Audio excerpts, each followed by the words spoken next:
ప్రియమైన భారతీయులందరికీ 79వ స్వాతంత్ర దినోత్సవ శుభాకాంక్షలు. ఈరోజు మనం అనుభవిస్తున్న స్వతంత్ర ఫలాలు ఎందరో మహనీయుల త్యాగాల ఫలితాలు. దేశ స్వతంత్రం కోసం తమ జీవితాలను త్యాగం చేసిన మహనీయులకు ఈ సందర్భంగా శిరస్సు వంచి నమస్కరిస్తున్నాను. ఈ పోరాట యోధుల ఆశయాలను కొనసాగించడమే వారికి మనమిచ్చే ఘనమైన నివాళి. గాంధీజీ సారథ్యంలో సాగిన భారత స్వతంత్ర పోరాటానికి ప్రపంచానికి ఆదర్శంగా నిలిచింది. అహింసే అస్త్రంగా మహాసంగ్రామాన్ని గెలిచి ప్రపంచానికి సరికొత్త పోరాట పంథాను పరిచయం చేసింది. మహాత్ముడి సారథ్యంలో బయట శత్రువులైన బ్రిటిషర్లపై యుద్ధం గెలిచిన మనం పండిట్ జవహర్లాల్ నెహ్రూ సారథ్యంలో దేశ అంతర్గత శత్రువులైన పేదరికం, అసమానతలు, అస్పృశ్యత, అంటరానితనంపై పోరాటానికి నాంది పలికాం. మనం సాధించుకున్న స్వతంత్రానికి అర్థం, పరమార్థం చేకూర్చే ప్రజాస్వామ్య పాలనకు పునాదులు వేసుకున్నాం. 1947 ఆగస్టు 14వ తేదీ అర్ధరాత్రి దేశ ప్రజలను ఉద్దేశించి పండిట్ జవహర్లాల్ నెహ్రూ చేసిన ప్రసంగం కోట్లాది మంది భారతీయులను ఐక్యం చేసి లక్ష్యం వైపు నడిపించేలా చేసింది. దేశంలో గత 10 ఏళ్ల పాలన చూస్తుంటే మన దేశ ప్రజల ఆత్మను ఆవిష్కరించిన ఆనాటి పండిట్ జవహర్లాల్ నెహ్రూ ప్రసంగాన్ని ఇప్పుడు మరోసారి స్మరించుకోవాల్సిన అవసరం కనిపిస్తుంది. అందులోని కొన్ని అంశాలను ఈ సందర్భంగా దేశ ప్రజలతో పంచుకోవాలని నేను భావిస్తున్నాను. పండిట్ జవహర్లాల్ నెహ్రూ గారు ఆనాడు దేశ భవిష్యత్తు మనల్ని పిలుస్తుంది, దేశంలోని కర్షకుడు, కార్మికుడు, ఇలా అన్ని వర్గాల స్వేచ్ఛ స్వాతంత్ర్యాలు రావాలి, పేదరిక నిర్మూలన జరగాలి, అసమానతలను రూపుమాపాలి, రోగాలను నివారించాలి, మనది ధనికమైన ప్రజాస్వామ్యయుత ప్రగతిశీల దేశంగా ఉండాలి, సాంఘిక, రాజకీయ, ఆర్థిక సంస్థలను నెలకొల్పి దేశంలోని ప్రతి పౌరుడికి సమన్యాయం, ఫలప్రదమైన జీవితం అందేలా చూడాలి. ఇటువంటి స్ఫూర్తి ప్రదాయకమైన మాటలతో ఆనాడు పండిట్ జవహర్లాల్ నెహ్రూ గారు భారతదేశ భవిష్యత్తుకు దిశానిర్దేశం చేశారు. కేవలం ప్రసంగాలు ఇవ్వడంతోనే సరిపెట్టలేదు, ఆ దిశగా కార్యాచరణ తీసుకొని దేశ ప్రగతికి బలమైన పునాదులు వేశారు. దృఢమైన ప్రజాస్వామ్య, లౌకిక, సామ్యవాద, గణతంత్ర దేశంగా భారత్ను నిలబెట్టడంలో గొప్ప రాజనీతిజ్ఞత ప్రదర్శించారు. పంచవర్ష ప్రణాళికల ద్వారా వ్యవసాయ, పారిశ్రామిక, వైజ్ఞానిక, సాంకేతిక రంగాల్లో దేశాన్ని తిరుగులేని శక్తిగా తీర్చిదిద్దారు. ఆనాటి స్ఫూర్తిని, ఆ మహనీయుల వారసత్వాన్ని కొనసాగిస్తూ తెలంగాణ రాష్ట్రాన్ని ప్రపంచంలోనే అగ్రభాగాన నిలబెట్టే లక్ష్యంతో ఈనాడు మేము పరిపాలన కొనసాగిస్తున్నాం. స్వతంత్రం సిద్ధించే సమయానికి దేశం అల్లకల్లోల పరిస్థితుల్లో ఉంది. శూన్యం నుండి మన ప్రయాణం మొదలైంది. ఉన్నత శిఖరాలే లక్ష్యంగా పెట్టుకొని మన పెద్దలు ఈ దేశాన్ని ముందుకు నడిపించారు. ఈరోజు మనం చూస్తున్న ఆధునిక భారతం 5 ఏళ్లలోనో 10 ఏళ్లలోనో సాధించిన విజయం కాదు. దీని వెనక 79 ఏళ్ల కఠోర శ్రమ ఉంది. ఎంతో గొప్ప నాయకత్వం, నాయకుల త్యాగం, చెమట, రక్తం ఉంది. ఈ సుదీర్ఘ ప్రస్థానం తర్వాతే నేడు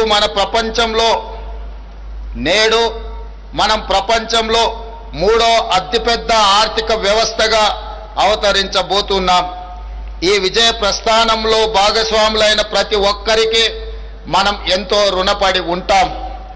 వారు అందించిన ఈ ఘనమైన వారసత్వాన్ని విజయవంతంగా ముందుకు తీసుకెళ్లడంలో మన ముందున్న కర్తవ్యం, ఆ బాధ్యత నిర్వర్తించడంలో నేను సదా సిద్ధంగా ఉంటాను అని మీ అందరికీ తెలియజేస్తున్నాను. ఆ స్ఫూర్తితోనే తెలంగాణ ప్రజాప్రభుత్వం ప్రజా సేవను కొనసాగిస్తుంది.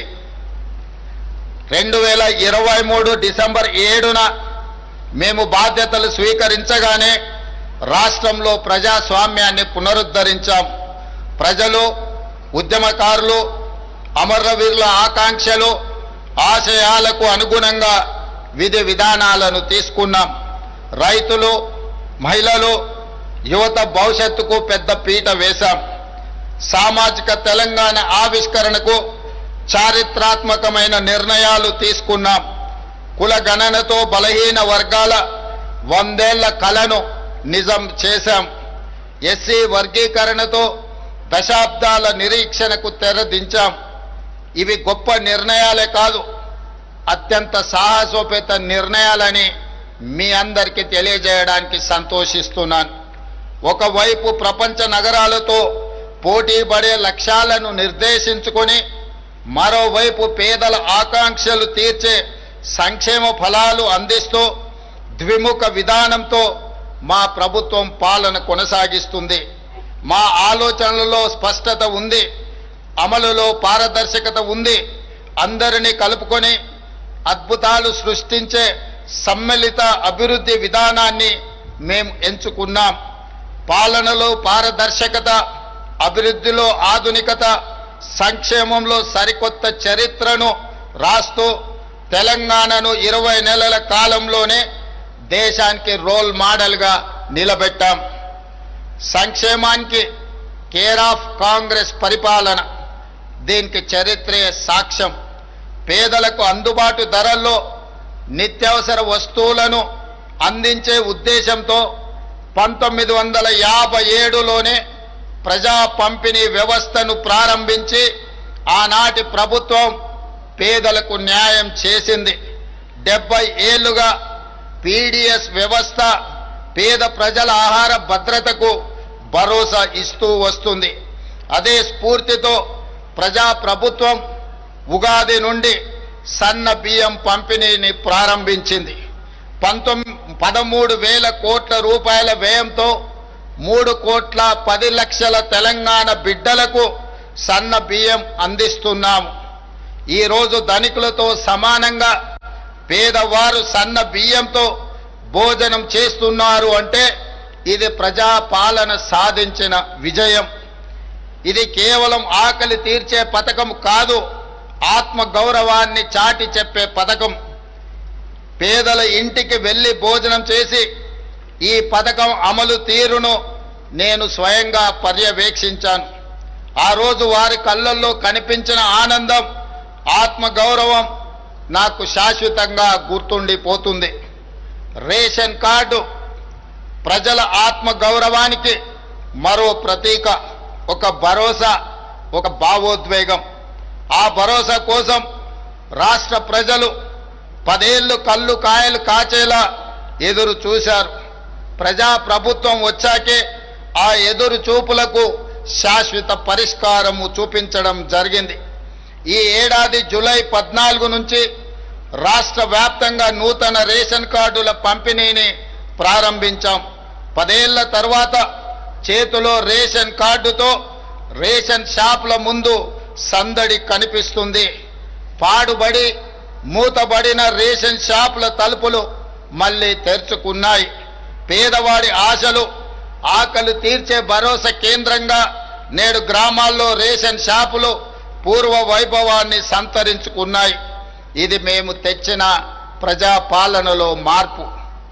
మిత్రులారా, తెలంగాణ రైతుకు 2022 మే 6న వరంగల్ వేదికగా మేము మాట ఇచ్చాం. అధికారంలోకి వచ్చి 2 లక్షల రూపాయల రైతు రుణమాఫీ చేసి రైతుల రుణము తీర్చుకొని శాశ్వతంగా వారిని రుణ విముక్తి చేస్తాము అని ఆనాడు తెలంగాణ రైతాంగానికి మేము మాట ఇవ్వడం జరిగింది. విశ్వసనీయతే మా సిద్ధాంతం మాకు ఊపిరి. గత ఏడాది ఆగస్టు 15న రైతు రుణమాఫీకి శ్రీకారం చుట్టాం. రాష్ట్రంలో ఉన్న 25,35,000 మంది రైతులకు 20,617 కోట్ల రూపాయలు ఏక మొత్తంగా 2 లక్షల రూపాయల రుణమాఫీ చేసి శాశ్వతంగా రుణ విముక్తుల్ని చేయడమే కాదు, ఈ దేశ ప్రజలకు 15 ఆగస్టు నాడు ఏ విధంగా స్వతంత్రం సిద్ధించిందో తెలంగాణ రైతాంగానికి కూడా రైతు నుంచి విముక్తి కలిగించి స్వేచ్ఛ వాయువులను ఈనాడు ప్రజాపాలన రైతులకు అందుబాటులోకి తీసుకొచ్చింది. ఈ విధంగా ఆనాడు వరంగల్లో ఇచ్చిన మాటను తెలంగాణ ప్రజా ప్రభుత్వం వారి రుణం తీర్చుకొని ఈనాడు రైతులు తల ఎత్తుకొని గర్వంగా తెలంగాణ రాష్ట్రంలో తిరగగలుగుతున్నారు. అదేవిధంగా మిత్రులారా, రుణమాఫీతో రైతు పట్ల మన రుణం తీరిపోయిందని మేము చేతులు దులుపుకోలేదు. పొలంలో నాట్లు వేసే రోజు రైతు చేతిలో పెట్టుబడి ఉంటే ఆ భరోసా వేరు. అన్నం పెట్టే రైతు అప్పుల కోసం ఎవరి దగ్గర చేయి చాపకూడదన్న ఆలోచనతో ఇందిరమ్మ రైతు భరోసా పథకం కింద ఆనాడు ఎకరాకు ప్రతి సంవత్సరం 12,000 పెట్టుబడి సాయం ప్రకటించాం. పరిమితులు లేకుండా ప్రతి రైతుకు ఈ పథకం కింద సాయం అందించాం. జూన్ 16న ప్రారంభించి కేవలం 9 రోజుల్లో 9,000 కోట్ల రూపాయలు రైతుల ఖాతాలో వేశాం. రాష్ట్రంలోని 70,11,184 మంది రైతులకు ఈ సహాయాన్ని అందించాం. కొత్తగా దరఖాస్తు చేసుకున్న 1,20,000 మంది రైతులకు మొత్తంగా 9 రోజుల్లో 9,000 కోట్ల రూపాయలను ఇందిరా రైతు భరోసా పథకం ద్వారా రైతులకు పెట్టుబడి సహాయాన్ని అందించి ఏ వడ్డీ వ్యాపారస్తుల ముందు తలదించుకునే పరిస్థితి రైతుకు ఉండకూడదు అని మా ప్రభుత్వం గొప్ప లక్ష్యంతో పని చేస్తుంది. మిత్రులారా, రైతు రుణమాఫీ పెట్టుబడి సాయమే కాదు, పండించిన పంటను కొనుగోలు చేస్తూ మేము ఉన్నామన్న భరోసా తెలంగాణ రైతాంగానికి ఇస్తున్నాం. 7,178 కొనుగోలు కేంద్రాలను ఏర్పాటు చేసి రైతు పండించిన చివరి గింజ వరకు ధాన్యాన్ని సేకరిస్తున్నాం. సన్నాలకు క్వింటాల్కు గిట్టుబాటు ధరతో పాటు 500 రూపాయల బోనస్ ఇస్తున్నాం. ధాన్యం కొనుగోలు చేసిన 48 గంటల్లోనే పంట అమ్ముకున్న రైతుల ఖాతాలో నగదు వేసి రైతుల కళ్ళల్లో ఆనందం చూస్తున్నాం. ఈనాడు బోనస్ ఇవ్వడమే కాదు, 29 లక్షల వ్యవసాయ పంపు సెట్లకు రోజుకు 24 గంటలు ఉచిత నాణ్యమైన విద్యుత్తును అందించడం ద్వారా రైతులను వెన్ను తట్టి ప్రోత్సహించి వ్యవసాయం దండుగ కాదు, వ్యవసాయం అంటే ఒక పండగ, రైతు ఆత్మ గౌరవంతో బ్రతికే విధంగా ఈనాడు రైతులకు ఉచిత కరెంటును అందిస్తూ ఈ ఉచిత కరెంటుకు 16,691 కోట్ల రూపాయలు ప్రతి సంవత్సరం విద్యుత్ శాఖకి తెలంగాణ రాష్ట్ర ప్రభుత్వం చెల్లిస్తుందని చెప్పడానికి నేను గర్వపడుతున్నాను. ఇది రైతుల పట్ల వ్యవసాయం పట్ల మాకున్న చిత్తశుద్ధి. ప్రభుత్వం అండగా ఉందన్న ధైర్యంతో మన రైతులు కష్టించి దేశం ఆకలి తీర్చే అన్నపూర్ణగా తెలంగాణను నిలబెట్టారు. ధాన్యం ఉత్పత్తిలో దేశంలోనే అగ్రస్థానం.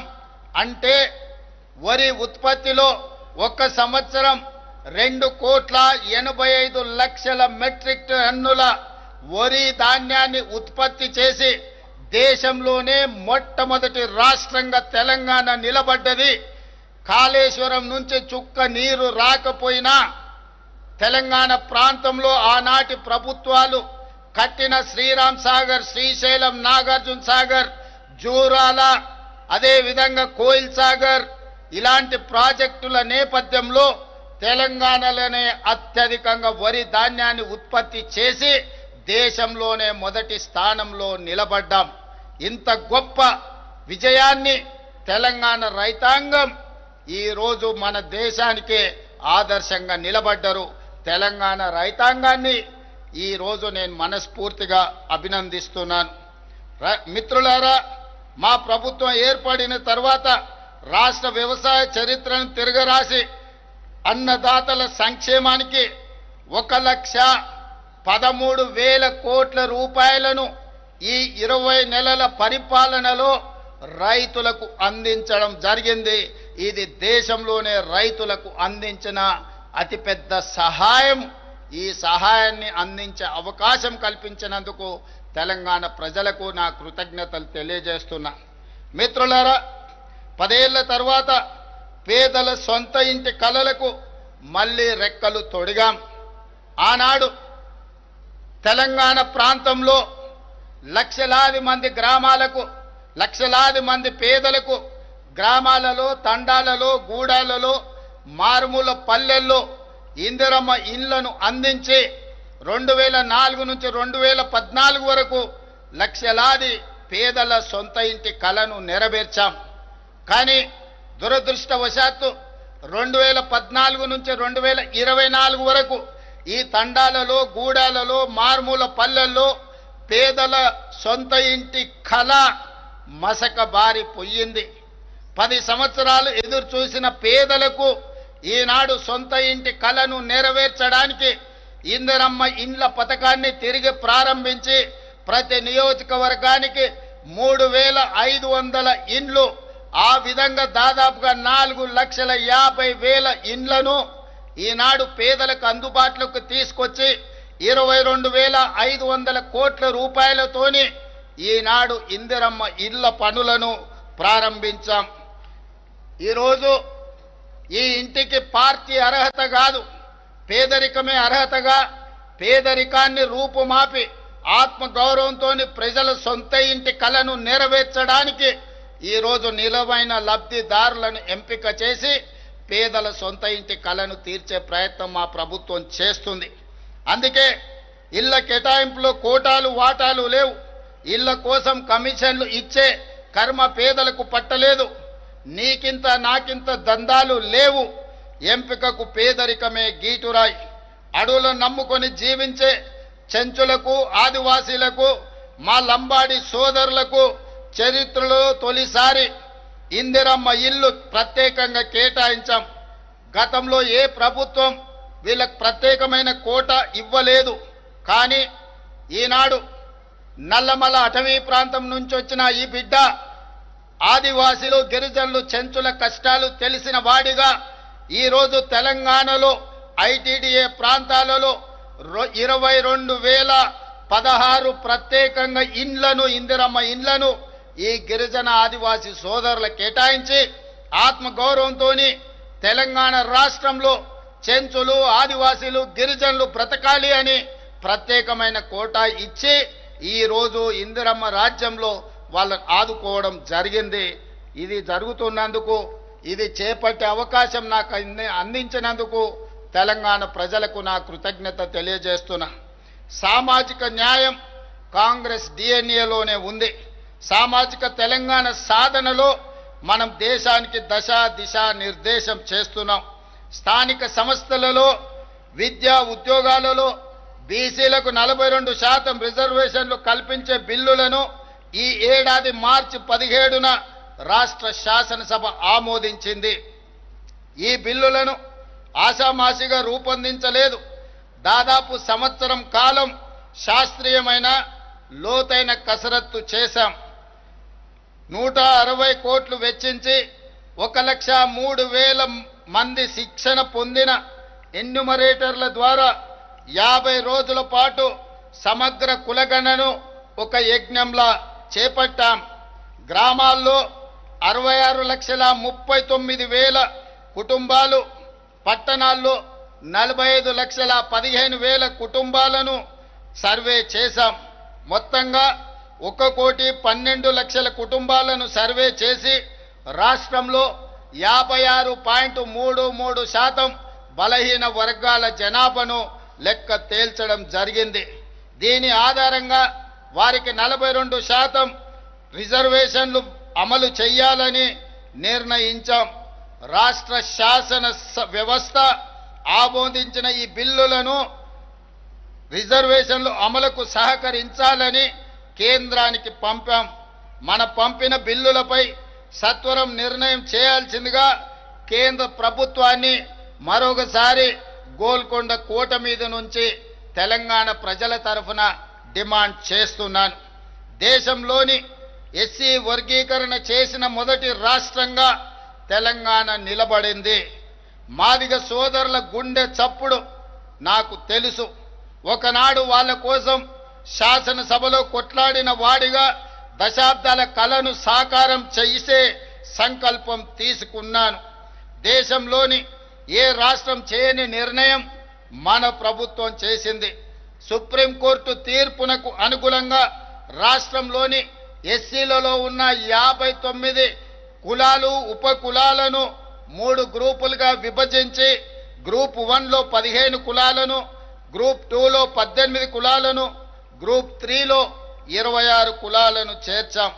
ఈ ఏడాది ఫిబ్రవరి 4న రాష్ట్ర శాసనసభ శాసన మండలి ప్రత్యేక సమావేశాలు ఏర్పాటు చేసి సామాజిక, ఆర్థిక, విద్య, ఉపాధి, రాజకీయ కులగణన సర్వే, షెడ్యూల్డ్ కులాల ఉపవర్గీకరణపై చర్చించి చట్టబద్ధత కల్పించి మా చిత్తశుద్ధిని నిరూపించుకున్నాం.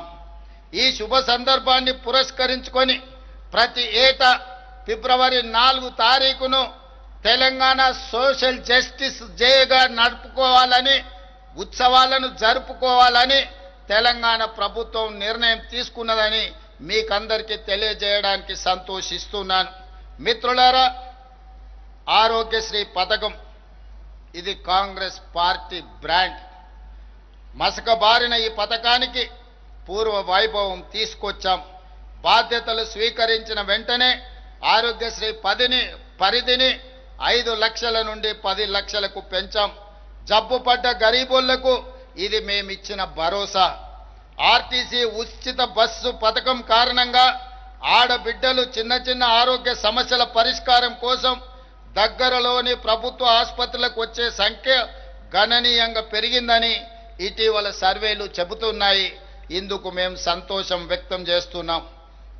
అదేవిధంగా మిత్రులారా, ఉస్మానియా ఆసుపత్రి 100 ఏళ్లుగా వైద్య సేవలలో పేదలకు దేవాలయంగా పేరు పొందింది.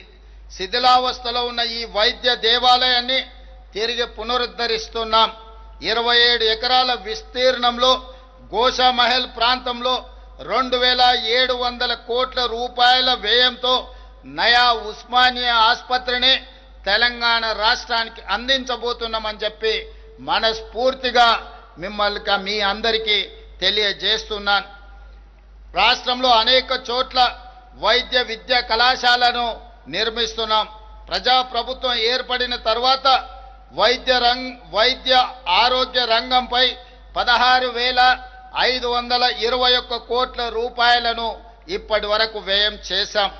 అదేవిధంగా మిత్రులారా, ఆడబిడ్డలు ఆశీర్వదించిన మా ప్రభుత్వం మహిళా ఉన్నతి, తెలంగాణ ప్రగతి అనే నినాదంతో 1 కోటి మంది ఆడబిడ్డలను కోటీశ్వరులను చేయాలనే లక్ష్యంతో మేము ముందుకు సాగుతున్నాం. బాధ్యతలు స్వీకరించిన 48 గంటల్లోనే మహాలక్ష్మి పథకం కింద ఆడబిడ్డలకు ఆర్టీసీలో ఉచిత బస్సు ప్రయాణాన్ని ఈరోజు కల్పించాం. ఈ పథకం తెచ్చిన విప్లవాత్మక సామాజిక మార్పు ప్రతిపక్షాలకు అర్థం కాదు. ఆర్టీసీలో ఆడబిడ్డల ఉచిత ప్రయాణం పేద మహిళ ఆర్థిక స్వావలంబనకు పునాది అవుతుంది. ఆడపిల్లలకు విద్యకు అండగా మారింది. చదువు కోసం గడప దాటే ఆడపిల్లల సంఖ్య ఈనాడు పెరిగింది. చరిత్ర పుటల్లో కలిసిపోతుందనుకున్న ఆర్టీసీకి ఈ పథకం ప్రాణం పోసింది. ఈ పథకం కింద ఆడబిడ్డలకు ఈ 20 నెలల్లో 6,790 కోట్ల రూపాయల ఆర్థిక సహాయాన్ని అందించింది. ఈ 6,790 కోట్ల రూపాయలను తెలంగాణ రాష్ట్ర ప్రభుత్వం ఆర్టీసీ కార్పొరేషన్కు అందించడం ద్వారా ఆర్థికంగా చిన్న భిన్నమైపోయిన ఆర్టీసీ సంస్థను 50,000 మంది కార్మికుల కళ్ళల్లో ఈనాడు మనం ఆనందం చూడగలుగుతున్నాం. ఆ కార్మికులకు ప్రతి నెల మొదటి వారంలోనే జీతభత్యాలు అందించగలిగిన ఆర్థిక పరిపుష్టి ఈనాడు కార్పొరేషన్కు అందింది అనంటే ఈ పథకం ఎంతో ఉపయోగపడ్డది కార్మికులకు కూడా అని తెలియజేస్తున్నాను. ఇప్పటి వరకు దాదాపుగా 200 కోట్ల పైచిలుకు మహిళలు బస్సులలో ఉచితంగా ప్రతిరోజు ప్రయాణాలు చేయడం జరిగింది. ఇది మీ అందరికీ తెలియజేయడానికి నేను సంతోషిస్తున్నాను. రాష్ట్రంలో ఆడబిడ్డల సంక్షేమం అభివృద్ధి కోసం మా ప్రభుత్వం మొత్తంగా 46,689 కోట్ల రూపాయలను ఈ 20 నెలలలో సమకూర్చడం జరిగింది. అదేవిధంగా మిత్రులారా, యువ తెలంగాణ శక్తికి ప్రతీక. గడిచిన 10 ఏళ్లలో యువతను మత్తుకు బానిసలను చేసే కుట్ర జరిగింది. ఈ కుట్రని మేము ఛేదించాం. ఇవాళ తెలంగాణలో గంజాయి, డ్రగ్స్ అనే మాట వినబడడానికి వీలు లేదు. ఈ విషయంలో కఠినంగా మా ప్రభుత్వం వ్యవహరిస్తుంది. ఈగల్ పేరుతో ఏర్పాటైన వ్యవస్థ రాష్ట్రం నలుమూలల నిశితంగా నిఘా పెట్టింది. గంజాయి కానీ డ్రగ్స్ మాయగాళ్ల వెన్నులో వణుకు పుట్టిస్తుంది.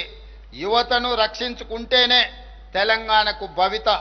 యువత ఉద్యోగ ఉపాధికి పెద్ద పీట వేస్తున్నాం. బాధ్యతలు స్వీకరించిన మరుక్షణం టీజీపీఎస్సీని సంస్కరించాం. 20 నెలల కాలంలో 60,000 ప్రభుత్వ ఉద్యోగ నియామకాలను చేపట్టడం ద్వారా ఆ నిరుద్యోగ యువకుల కళ్ళల్లోనే కాదు, వాళ్ళ కన్న తల్లిదండ్రుల కళ్ళల్లో ఈరోజు ఆనందం వెలుగులను చూడగలుగుతున్నాం. ఇప్పటి వరకు తెలంగాణ రాష్ట్ర ప్రభుత్వం 60,000 ప్రభుత్వ ఉద్యోగ ఖాళీలను భర్తీ చేసి, అదే కాకుండా తెలంగాణ పబ్లిక్ సర్వీస్ కమిషన్ నుంచి గ్రూప్ 1, గ్రూప్ 2, గ్రూప్ 3 పరీక్షల్ని కూడా పూర్తి చేసి తొందరలోనే ఈరోజు ఈ నియామకాలను చేపట్టబోతున్నాం. అదేవిధంగా పేదలకు విద్యను అందించే ఉద్దేశంతో డిఎస్సిని కూడా పూర్తి చేసి దాదాపుగా 10,000 పైచిలకు టీచర్ ఉద్యోగ నియామకాలు చేపట్టడం ద్వారా పేదలకు విద్యను అందుబాటులోకి తీసుకురావడానికి ప్రభుత్వం వేగంగా ముందుకు వెళుతుంది. అదేవిధంగా ప్రైవేట్ రంగంలో కూడా దాదాపుగా 1,00,000 పైగా మన చదువుకున్న నిరుద్యోగ యువకులకు, ఇంజనీరింగ్ గ్రాడ్యుయేట్లకు ఉద్యోగాల అవకాశాలు కల్పించడానికి తెలంగాణ రాష్ట్ర ప్రభుత్వం చర్యలు చేపట్టింది. తద్వారా 1,00,000 పైగా నిరుద్యోగులకు ఉద్యోగాలు రావడాన్ని ఈ సందర్భంగా సంతోషంగా తెలియజేస్తున్నాను. అదేవిధంగా మిత్రులారా, తెలంగాణ మాగాణాలకు చివరి ఆయకట్టు వరకు సాగునీరు ఇచ్చే ప్రణాళికలతో పెండింగ్ ప్రాజెక్టుల లక్ష్యాలను నిర్దేశించుకొని పూర్తి చేయడానికి ప్రయత్నం చేస్తున్నాం. కృష్ణానది, గోదావరి జలాల్లో మన వాటాల సాధనలో రాజీ పడే సమస్యనే లేదు.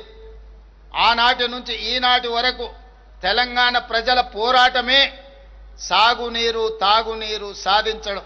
అలాంటి తెలంగాణ ప్రజల భావోద్వేగమైన పేగుబంధం సాగునీటి ప్రాజెక్టులు. కృష్ణా, గోదావరి నదులలో ప్రతి చుక్క తెలంగాణకు రావాల్సిన వాటాను సాధించి ఎవరి ఒత్తిడికి లొంగేది లేదు, ఎవరి ఆరోపణలకు బెదిరేది లేదు. 4 కోట్ల తెలంగాణ ప్రజల పక్షాన నిటారుగా నిలబడి కృష్ణానది, గోదావరి నదుల్లో తెలంగాణ హక్కులను సాధించుకుంటాం. మన ప్రాంతానికి సాగునీరు, తాగునీరు అందించినాకనే మిగతా ఎవరికైనా నీరు. ఈరోజు తెలంగాణ ప్రజల హక్కులను సాధించడంలో వెనుదిరిగి చూసేది లేదు, ఎవరికి భయపడేది లేదు. ప్రభుత్వం ఈ విషయంలో వ్యూహాత్మకంగా వ్యవహరించడమే కాదు, ఎత్తుగడలతో నిర్ణయం తీసుకుంటుంది.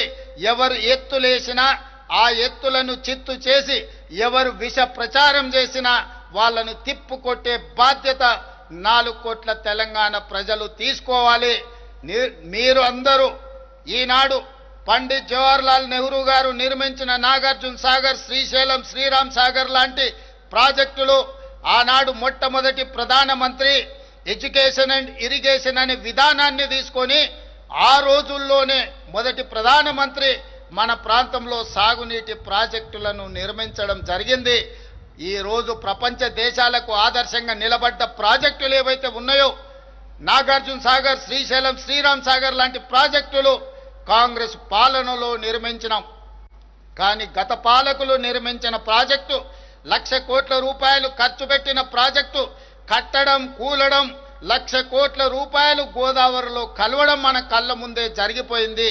కాబట్టి ఈరోజు దృష్టి మరల్చడానికి కొంతమంది కొన్ని సెంటిమెంట్లను రగల్చి తద్వారా రాజకీయ ప్రయోజనం పొందాలని ఏదైతే చేస్తున్నారో ఈ కుట్రను తిప్పికొట్టవలసిన బాధ్యత తెలంగాణ రైతాంగం మీద ఉన్నది.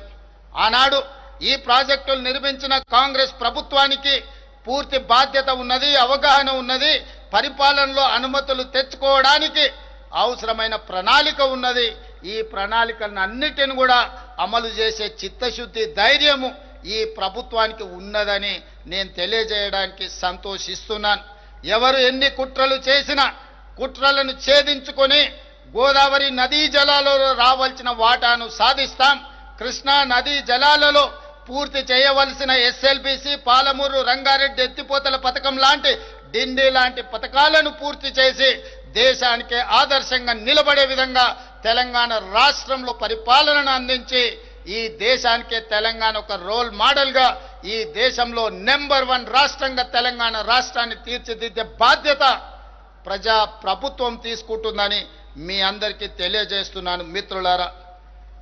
అదేవిధంగా మన బలం హైదరాబాద్, మన బ్రాండ్ హైదరాబాద్ నగరం, 400 పైచిలుకు సంవత్సరాల అనుభవం, కులీ కుతుబ్ షాయ్, నిజాం నవాబుల నుంచి గత పాలకుల వరకు హైదరాబాద్ నగరం ప్రపంచానికి ఆదర్శంగా నిలబడ్డది. గోల్కొండ కోట కావచ్చు, చార్మినార్ కట్టడాలు కావచ్చు, ప్రపంచానికి ఆదర్శంగా నిలబడ్డ కట్టడాలను నిర్మించి ప్రపంచంతోనే పోటీ పడే నగరంగా కులీ కుతుబ్ షాయిలు, నిజాం సర్కార్లు ఈ రోజు మనకు ఆదర్శంగా నిలబడ్డారు. వారి స్ఫూర్తిని తీసుకొని ప్రపంచ వేదికైన హైదరాబాదు నగరంలో హైదరాబాద్ బ్రాండ్ ఇమేజ్ను పెంచడానికి ఈ బలాన్ని మరింత బ్రాండింగ్ చేయాలన్న ఆలోచనతోని మేము గుర్తించి ముందుకు వెళ్ళాం.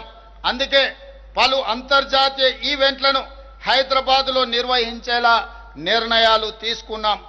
మీకు తెలుసు, ఇటీవల ప్రపంచ సుందరీమణుల పోటీలు, 72వ సుందరీమణుల ప్రపంచ పోటీలు మన నగరంలో నిర్వహించుకున్నాం.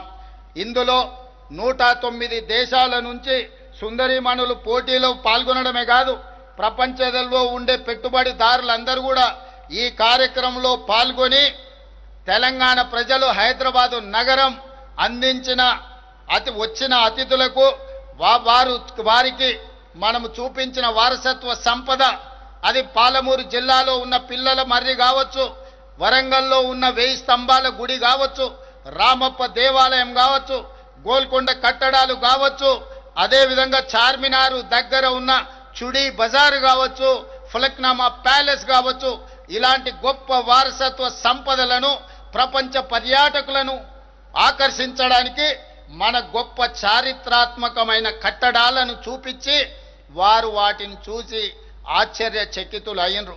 తెలంగాణ హైదరాబాదు నగరంలో ఇంత గొప్ప వారసత్వ కట్టడం ఉన్నదా, మాకు తెలీదు, మేము మళ్ళీ వెళ్ళి మా దేశంలో మీ బ్రాండ్ అంబాసిడర్లుగా మారి హైదరాబాదు నగరానికి అంతర్జాతీయ గుర్తింపు తెస్తాము అని చెప్పి ప్రపంచ సుందరీమణులు మనకు మాట ఇవ్వడమే కాదు, తెలంగాణ తల్లికి శిరస్సు వంచి నమస్కరించి జయ జయ హే తెలంగాణ గీతాన్ని ప్రపంచానికి వాళ్ళందరూ వినిపించారు.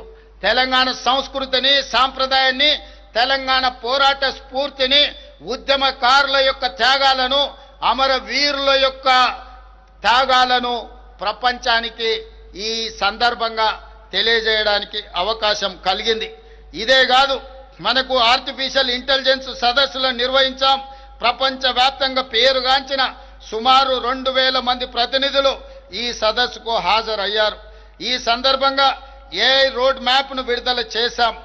భారత్ ఫ్యూచర్ సిటీలో ఏఐ సిటీని నిర్మించడానికి ప్రత్యేకంగా మనం స్థలము కొన్ని 200 ఎకరాల భూమిని కేటాయించడం జరిగింది.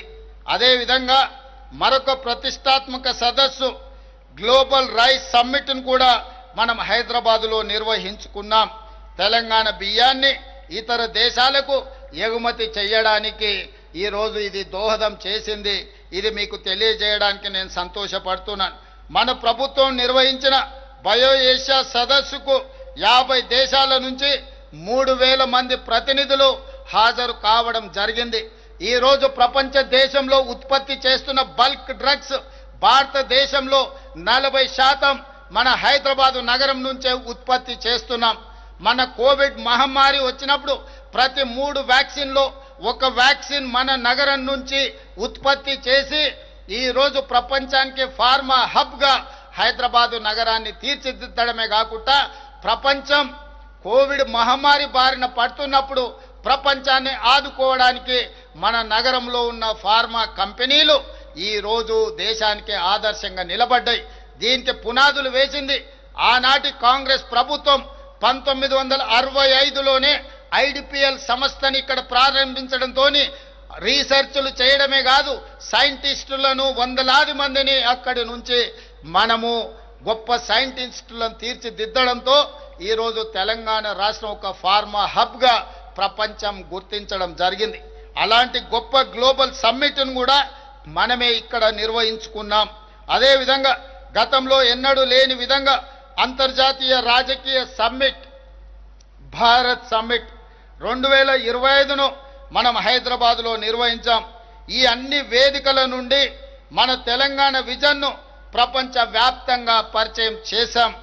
అదే తెలంగాణ రైజింగ్ 2047. ఈ అన్ని వేదికలకు ఆతిథ్యాన్ని ఇచ్చిన హైదరాబాదు నగరం ప్రపంచానికి ఆదర్శంగా నిలబడే తెలంగాణ రాష్ట్రాన్ని, హైదరాబాదు నగరాన్ని తీర్చిదిద్దాలి. ప్రపంచానికి మన గొప్పతనాన్ని, మనలో ఉన్న నైపుణ్యాన్ని ఈరోజు ప్రపంచానికి తెలియజెప్పడానికి ఇవన్నీ మనకెంతో దోహదపడ్డాయి. అందుకే ఈరోజు భవిష్యత్ ప్రణాళికల కోసం తెలంగాణ రైజింగ్ 2047 అనే ఒక విజన్ డాక్యుమెంట్ను, ఒక విజనరీ ఆలోచనను ఈరోజు తెలంగాణ రాష్ట్రం చేపడుతుంది. ఈ విజనరీ డాక్యుమెంట్ని డిసెంబర్ 9 తారీఖు లోపల జాతికి అంకితం చేసి ప్రపంచంలోనే తెలంగాణను నెంబర్ 1గా నిలబెట్టడానికి మేం చేయగలిగిన ప్రతి ప్రయత్నాన్ని చేస్తాము అని చెప్పి ఈ సందర్భంగా తెలంగాణ ప్రజలకు తెలియజేయడానికి నేను సంతోషిస్తున్నాను. మిత్రులారా, దేశానికి స్వాతంత్రం సాధించి భవిష్యత్ భారతదేశానికి పునాదులు వేసింది కాంగ్రెస్. 1947 నాటికి స్వతంత్ర భారతం 100 వసంతాలు పూర్తి చేసుకోబోతుంది. 1947 15 ఆగస్టు నాడు సిద్ధించిన స్వతంత్రం 2047 15 ఆగస్టుకి 100 సంవత్సరాలు పూర్తి చేసుకోబోతున్నది. ఈ 100 సంవత్సరాలలో మనం సాధించిన విజయాలని కాదు, భవిష్యత్తులో చేరుకుపోయే మైలు రాయిని కూడా నిర్దేశించుకోవాలని, ఈరోజు ఆ లక్ష్యాలను చేరుకోవాలని ప్రణాళికలు రచిస్తున్నాం. ఈ లక్ష్య సాధనలో తెలంగాణ పాత్ర మన దేశాన్ని, మన రాష్ట్రాన్ని ప్రపంచంలో నెంబర్ 1గా నిలబెట్టే విజన్ ఏమిటన్న దానిపై మేం నిరంతరం శ్రమిస్తున్నాం. అందుకే 2047 నాటికి భారతదేశ ముఖ చిత్రాన్ని మార్చే గేమ్ చేంజర్ పాత్రలో తెలంగాణ కీలకంగా ఉండాలన్న సంకల్పంతో ముందుకు వెళ్తున్నాం. ఈ సంకల్పానికి దార్శనిక పత్రమే తెలంగాణ రైజింగ్ 2047. 2035 నాటికి $1 ట్రిలియన్ ఎకానమీగా తెలంగాణను తీర్చిదిద్దాలని, 2047 నాటికి $3 ట్రిలియన్ ఎకానమీగా తెలంగాణను తీర్చిదిద్దాలని భవిష్యత్తు ప్రణాళికలను రచించుకొని ముందుకు వెళుతున్నాం. ఇంత గొప్ప విజయాన్ని సాధించాలంటే సాంకేతిక నిపుణులు, ఉద్యమకారులు, తెలంగాణ సమాజం అంతా కూడా నిరంతరం కష్టపడాలి, నిరంతరం సహకరించాలి. మీ అందరి సహకారం ఉంటే భారతదేశ ప్రభుత్వం 2047లో $30 ట్రిలియన్ ఎకానమీ లక్ష్యంగా ఏదైతే పనిచేస్తుందో అందులో 10% తెలంగాణ రాష్ట్రం కంట్రిబ్యూట్ చేయాలనుకుంటుంది. ఈనాడు దేశంలో మన జనాభా 2.5%, మనము 5% ఈరోజు కాంట్రిబ్యూట్ చేస్తున్నాం. భవిష్యత్తులో దీన్ని 10% పెంచి దేశంలోనే అభివృద్ధి చెందిన రాష్ట్రంగా నెంబర్ 1 రాష్ట్రంగా తెలంగాణను తీర్చిదిద్దాలని ప్రణాళికలు రచిస్తున్నాం. ఈ ప్రణాళికలో మీ అందరి సహకారాన్ని కూడా మా ప్రభుత్వం ఆశిస్తుంది, మీ అందరి ఆశీర్వాదాన్ని కోరుకుంటుంది. మిత్రులారా, ఇది యావత్ తెలంగాణ అభివృద్ధికి మాస్టర్ ప్లాన్. మూసి పునరుజ్జీవం నుంచి మొదలైన గ్రామీణ తెలంగాణ వ్యవసాయ వికాసం వరకు ఈ విజన్లో విస్పష్టంగా ఉండబోతుంది. హైదరాబాద్ తెలంగాణ ప్రజల సుఖశాంతులతో స్వచ్ఛమైన వాతావరణంలో ఆనందకరమైన జీవన విధానానికి ఈ పత్రం హామీ ఇస్తుంది. హైదరాబాద్ బ్రాండ్ ఇమేజ్ను పెంచడంలో కీలకమైన పలు ప్రతిపాదిత ప్రాజెక్టుల వెనుక ఉన్న ఆలోచన, ఆవిష్కరణ, ఆచరణ మార్గాలను ఈ విజన్ డాక్యుమెంట్ ప్రకటిస్తుంది. వరదలతో అతలాకుతలం అవుతున్న హైదరాబాదును స్వచ్ఛమైన సుందరమైన నగరంగా మార్చే సంకల్పాన్ని ఈ విజన్లో ఆవిష్కరించబోతున్నాం. అందుకే మిత్రులారా, మూసి పునరుజ్జీవ ప్రాజెక్టుతో హైదరాబాదు వరద సమస్యకు శాశ్వత పరిష్కారం లభించే హామీని ఈ విజన్ డాక్యుమెంట్ ఇస్తుంది. అంతర్జాతీయ ప్రమాణాలతో నిర్మితమయ్యే భారత్ ఫ్యూచర్ సిటీ ఆధునిక ప్రపంచానికి గేట్ వే ఏ విధంగా ఉంటుందో ఈ పత్రము వెల్లడిస్తుంది. అత్యంత ప్రతిష్టాత్మకంగా నిర్మించే రీజనల్ రింగ్ రోడ్డు తెలంగాణ అభివృద్ధికి రాచమార్గంగా ఎలా నిలవబోతుందో తెలంగాణ రైజింగ్ 2047లో విస్పష్టంగా చెప్పబోతున్నాం. మిత్రులారా, ఇదే కాదు, ఈ దేశానికి ప్రపంచానికి శాంతియుతం ద్వారా స్వతంత్రాన్ని సాధించొచ్చు. బ్రిటిష్ తెల్ల దొరలను దేశం వదిలి పారిపోయే విధంగా పోరాటాన్ని నిర్మించిన బాపు ఘాట్ మన ప్రాంతంలో ఉందని చెప్పడానికి గర్విస్తున్నాను. అలాంటి బాపు ఘాట్ను గాంధీ సరోవర్ ప్రాజెక్టుగా మార్చి గ్రీన్ఫీల్డ్ హైవేలు, డ్రై పోర్టులు, మెట్రో, రెండో దిశ విస్తరణ ప్రాజెక్టులు, ఔటర్ నుండి రీజనల్ రింగ్ రోడ్డు మధ్య నిర్మించే రేడియల్ రోడ్లు, వరంగల్ ఆదిలాబాదులో విమానాశ్రయాలు. ఈరోజు మొత్తం తెలంగాణ రాష్ట్రంలో మనకున్నది ఏకైక విమానాశ్రయం శంషాబాద్. ఇంత పెద్ద రాష్ట్రానికి 4 కోట్ల ప్రజలకు ప్రపంచ దేశాలలో మన వాళ్ళు ఎంతో మంది, లక్షలాది మంది ఉన్నారు. కానీ మనకున్నది ఒకే ఒక ఎయిర్పోర్ట్. అందుకే ఈరోజు కేంద్ర ప్రభుత్వంతో మాట్లాడి వరంగల్లో ఒక ఎయిర్పోర్టును, ఆదిలాబాద్లో ఇంకొక ఎయిర్పోర్టును, రెండిటి అనుమతులు సాధించినాం. తొందరలోనే వరంగల్ అండ్ ఆదిలాబాదులో నూతన ఎయిర్పోర్ట్లు రాబోతున్నాయి. తెలంగాణలో ఎక్కడి నుంచి ఎక్కడికైనా ప్రయాణం చేయడానికి ఈరోజు మనకి ఎయిర్పోర్టులు ఎంతో సహకరించబోతున్నాయి. మన అభివృద్ధికి ఈ ఎయిర్పోర్టులు పునాదులు వేయబోతున్నాయి. తొందరలో అదనంగా తెలంగాణకు 2 ఎయిర్పోర్టులను కూడా జోడించబోతున్నామని చెప్పి మీ అందరికీ తెలియజేయడానికి నేను సంతోషపడుతున్నాను. ఇదే కాదు, రేడియల్ రోడ్లు, వరంగల్ ఆదిలాబాద్ విమానాశ్రయాలు, హైదరాబాద్ నాగ్పూర్, హైదరాబాద్ బెంగళూరు, హైదరాబాద్ విజయవాడ పారిశ్రామిక కారిడార్ల ఏర్పాటుతో పాటు తెలంగాణ ముఖ చిత్రాన్ని సమూలంగా మార్చే, అదేవిధంగా హైదరాబాద్ బెంగళూరు డిఫెన్స్ కారిడార్ కోసం డిఫెన్స్ పెట్టుబడులను కూడా ఆకర్షిస్తున్నాం. ఈనాడు తెలంగాణ రాష్ట్రం మొన్న జరిగిన ఆపరేషన్ సింధూర్లో ఈ ప్రాంతం నుంచే తయారు చేసిన యుద్ధ సామాగ్రి ఎంతో ఉపయోగపడ్డది.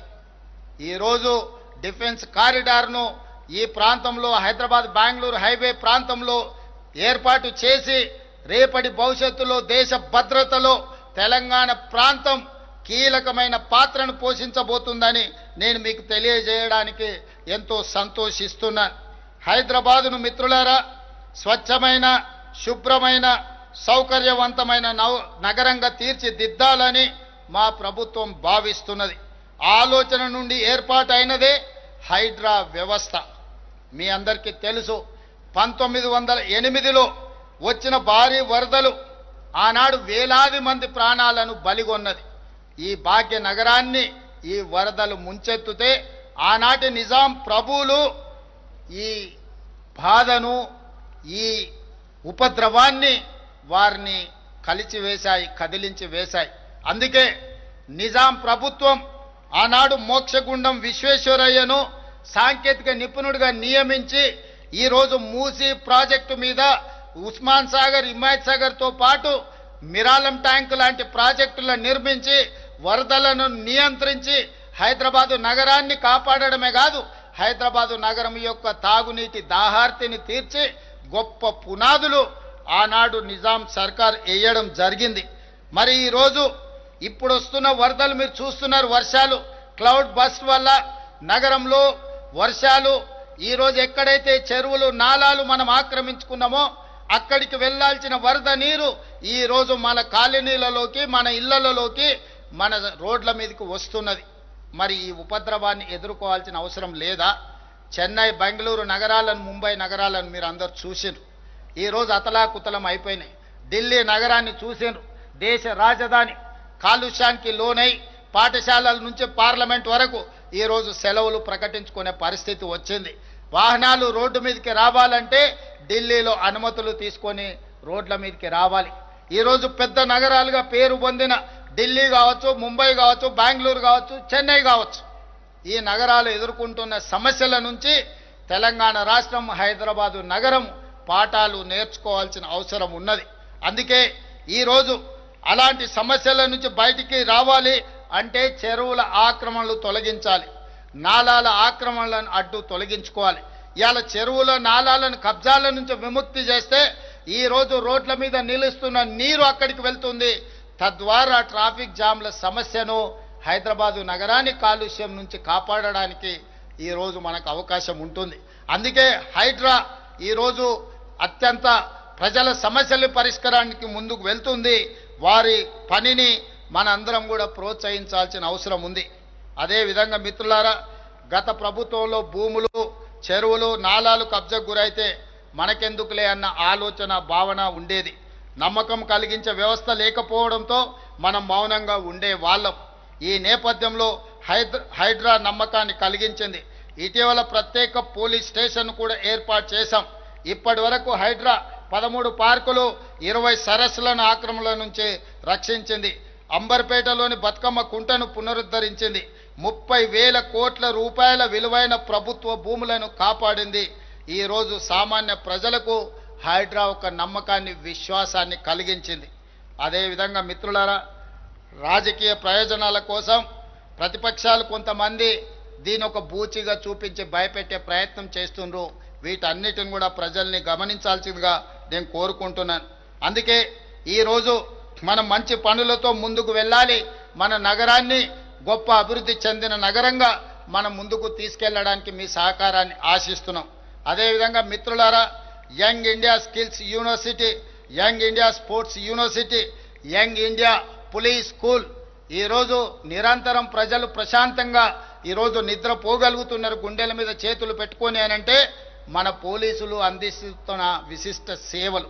అందుకే ఈరోజు నిరంతరం రోజుకి 24 గంటలు, సంవత్సరానికి 365 రోజులు ప్రజల సేవలో నిమగ్నమైన పోలీసులు వాళ్ళ పిల్లల పట్ల చదువుల శ్రద్ధ వహించడానికి సమయం దొరకడం లేదు. అందుకే ఈరోజు ఆలోచన చేసి ఈరోజు మనం మంచిరేవుల ప్రాంతంలో 50 ఎకరాలలో యంగ్ ఇండియా పోలీస్ స్కూల్ని ఈరోజు ప్రారంభించుకున్నాం.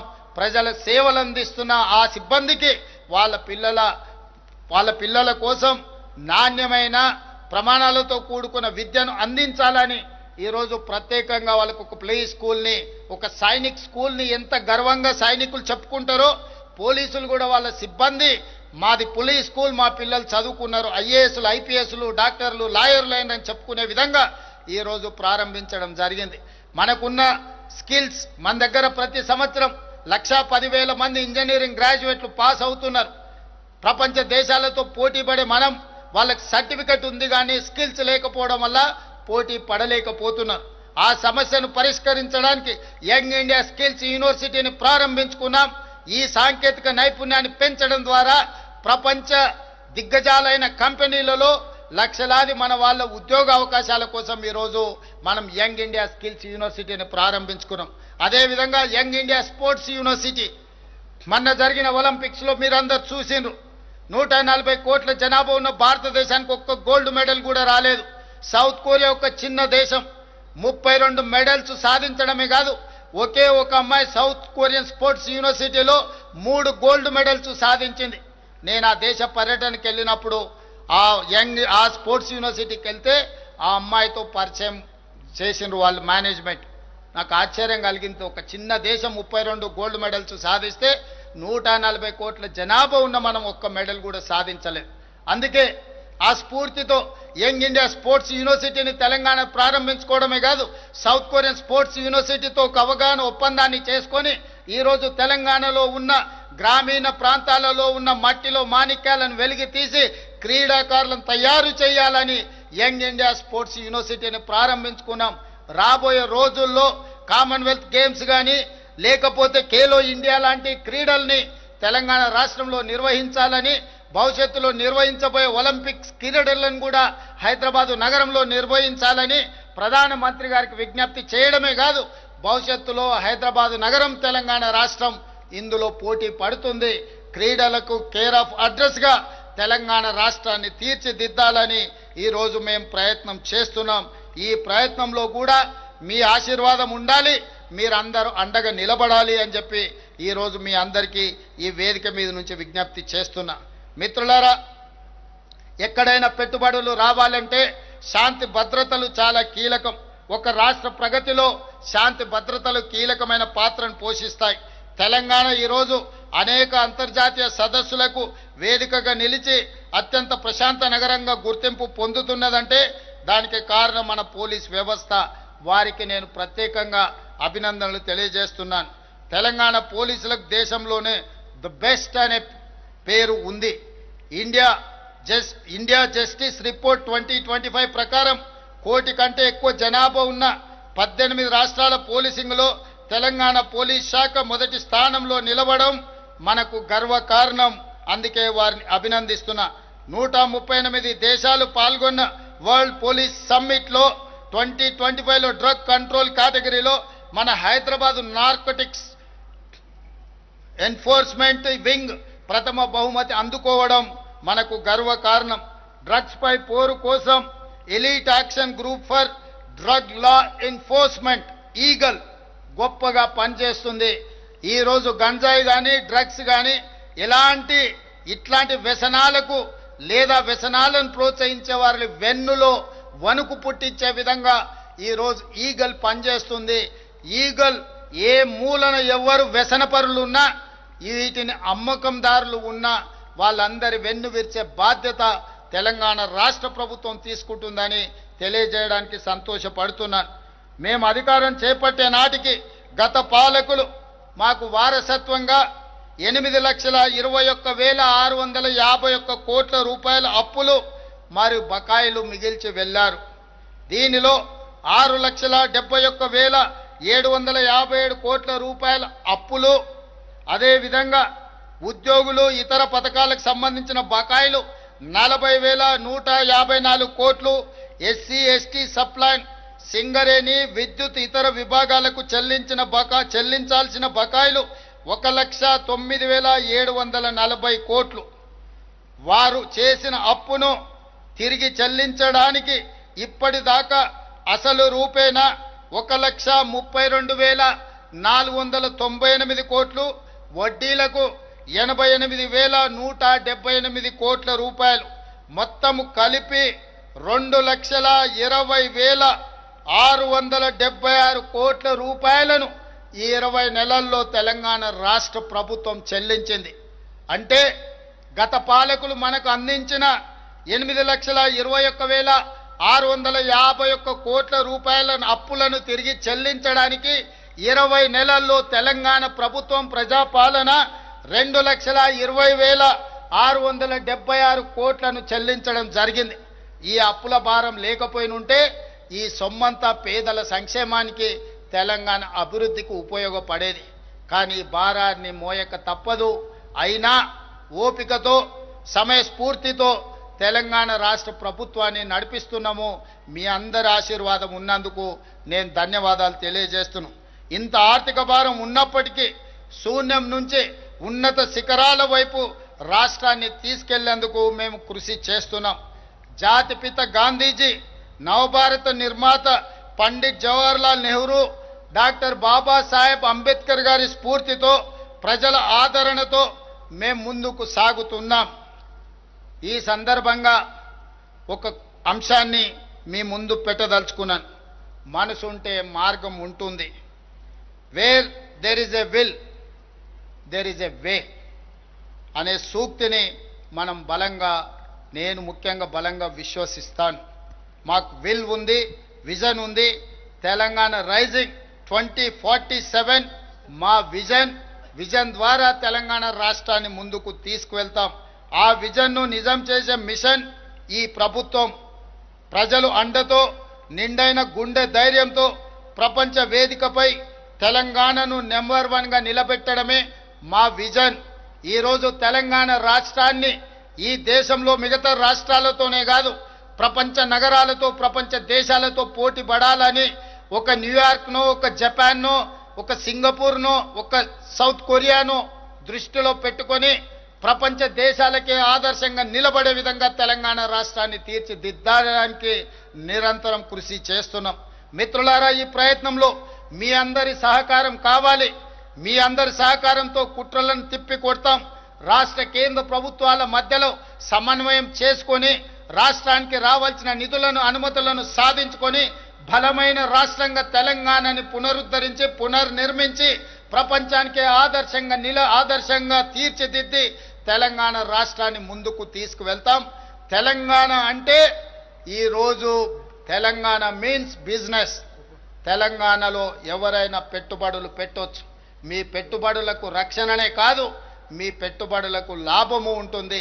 తెలంగాణలో పెట్టుబడులను ఆకర్షించడం ద్వారా, పరిశ్రమలను నెలకొల్పడం ద్వారా, డ్రై పోర్టులను ఏర్పాటు చేయడం ద్వారా, నేషనల్ హైవేస్ను అభివృద్ధి చేయడం ద్వారా హైదరాబాదు నగరం నుంచి, ముఖ్యంగా ఫ్యూచర్ సిటీ నుంచి, అమరావతి నుంచి, అదే విధంగా బందర్ పోర్టు వరకు నేషనల్ గ్రీన్ఫీల్డ్ హైవేస్తో పాటు రైల్వే లైన్లను వేయించడం ద్వారా ఈరోజు ల్యాండ్ లాక్ స్టేట్గా ఉన్న తెలంగాణకు పోర్టులు లేవు.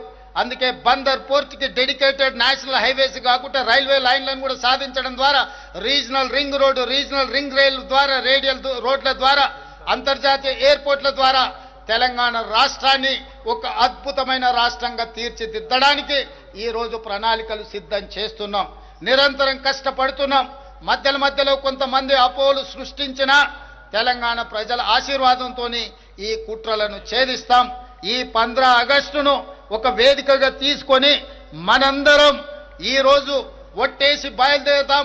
తెలంగాణను దేశానికి ఆదర్శంగా నిలబడదాం. మీరందరూ సహకరిస్తున్నందుకు మీకందరికీ ధన్యవాదాలు తెలియజేస్తూ మీ అందరి దగ్గర సెలవు తీసుకుంటున్నాను. జై హింద్, జై భారత్, జై తెలంగాణ.